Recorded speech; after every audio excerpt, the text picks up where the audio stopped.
আসসালামু আলাইকুম দর্শক, নুরস মমের আরও একটি নতুন পর্বে আপনাদেরকে স্বাগতম। আমার আজকের আয়োজনে থাকছে বাচ্চাদের জন্য খুবই পুষ্টিকর এবং মজাদার একটি নাস্তার রেসিপি। পুষ্টিকর এই খাবারটি তৈরি করে 8 মাস থেকে 4 বছর বয়সী বাচ্চাদেরকে সকাল অথবা রাতের প্রধান খাবার হিসেবে খাওয়াতে পারবেন। খাবারটি বাচ্চাদের দ্রুত ওজন বাড়াতে সহায়তা করবে, উচ্চতা বাড়াবে, স্মৃতিশক্তি বাড়াবে এবং বাচ্চাদের কোষ্ঠকাঠিন্য দূর করতে দারুণভাবে কাজ করবে।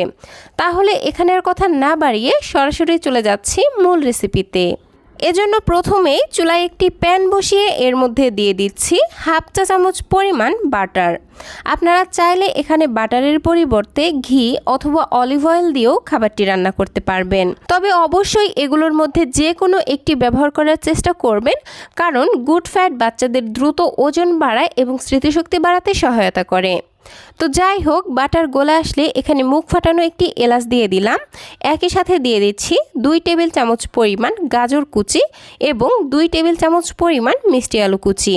যারা হাতের কাছে মিষ্টি আলু পাবেন না, তারা চাইলে এখানে মিষ্টি আলুর পরিবর্তে সাধারণ গোল আলু দিয়েও এই খাবারটি রান্না করতে পারবেন।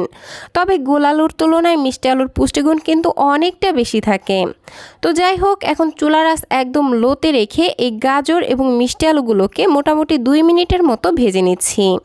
ভাজতে ভাজতে যখন সবজির গায়ের পানিটা শুকিয়ে এরকম ঝরঝরে হয়ে আসবে আর খুবই সুন্দর একটি ফ্লেভার বের হবে, এই পর্যায়ে দিয়ে দিচ্ছি 1 কাপ পরিমাণ লিকুইড গরুর দুধ। 1 বছরের কম বয়সী বাচ্চাদের জন্য এখানে গরুর দুধের পরিবর্তে নর্মাল পানি দিয়ে খাবারটি রান্না করবেন। তো যাই হোক, সব কিছু মিশিয়ে নেওয়ার পর এবার আমি এর মধ্যে দিয়ে দিচ্ছি বাচ্চার চাহিদা অনুযায়ী রোলড ওটস। আমি এখানে 2 টেবিল চামচ পরিমাণ ওটস নিয়ে নিয়েছি। আপনারা বাচ্চাদেরকে যে ওটস খাওয়ান এখানে সেই ওটসটাই নিয়ে নেবেন। আবারও সব কিছু নেড়েচেড়ে মিশিয়ে নিচ্ছি আর চুলার আঁচ মিডিয়াম এবং লোয়ের মাঝামাঝি রেখে এই ওটস, গাজর এবং মিষ্টি আলু খুব ভালোভাবে সেদ্ধ হওয়া পর্যন্ত রান্না করে নিচ্ছি। দর্শক, ওটস বাচ্চাদের স্বাস্থ্যের জন্য খুবই উপকারী, কারণ এর মধ্যে রয়েছে প্রচুর পরিমাণে ফাইবার, বিভিন্ন ধরনের ভিটামিন এবং খনিজ, যা শিশুদের শারীরিক এবং মানসিক বিকাশ বৃদ্ধির জন্য খুবই গুরুত্বপূর্ণ ভূমিকা পালন করে।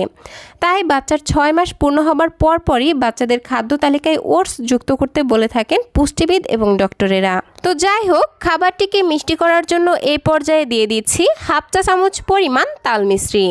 1 বছরের কম বয়সী বাচ্চাদের জন্য এখানে তাল মিশ্রির পরিবর্তে 1টি বা 2টি খেজুর ম্যাশ করে তারপর খাবারটির মধ্যে দিয়ে দিবেন, তাহলেই খাবারটি ন্যাচারালি অনেকটা মিষ্টি হয়ে যাবে।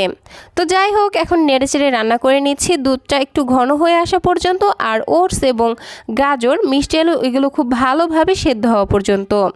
বাচ্চা যেরকম ঘনত্বে খেতে পারবে খাবারটিকে সেই রকম ঘনত্বে রেখে চুলা থেকে নামিয়ে নেবেন। তো আমি ঠিক এরকম ঘনত্বে রাখতে চাচ্ছি।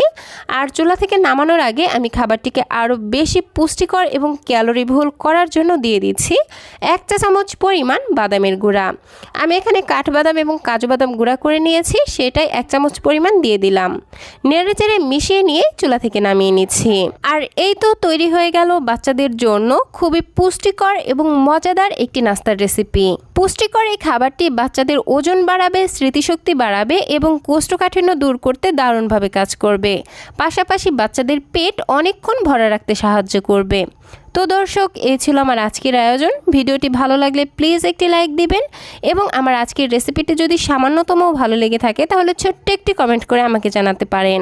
বাচ্চাদের জন্য এরকম আরও নিত্য নতুন পুষ্টিকর খাবারের রেসিপি পেতে প্লিজ আমার চ্যানেলটিকে সাবস্ক্রাইব করে পাশের ঘন্টাটিকে বাজিয়ে অলে সেট করে রাখবেন পরবর্তী ভিডিওর নোটিফিকেশন সবার আগে পাওয়ার জন্য। আজকের মতো বিদায় নিচ্ছি। সবাই ভালো থাকবেন, সুস্থ থাকবেন। আল্লাহ হাফেজ। আসসালামু আলাইকুম।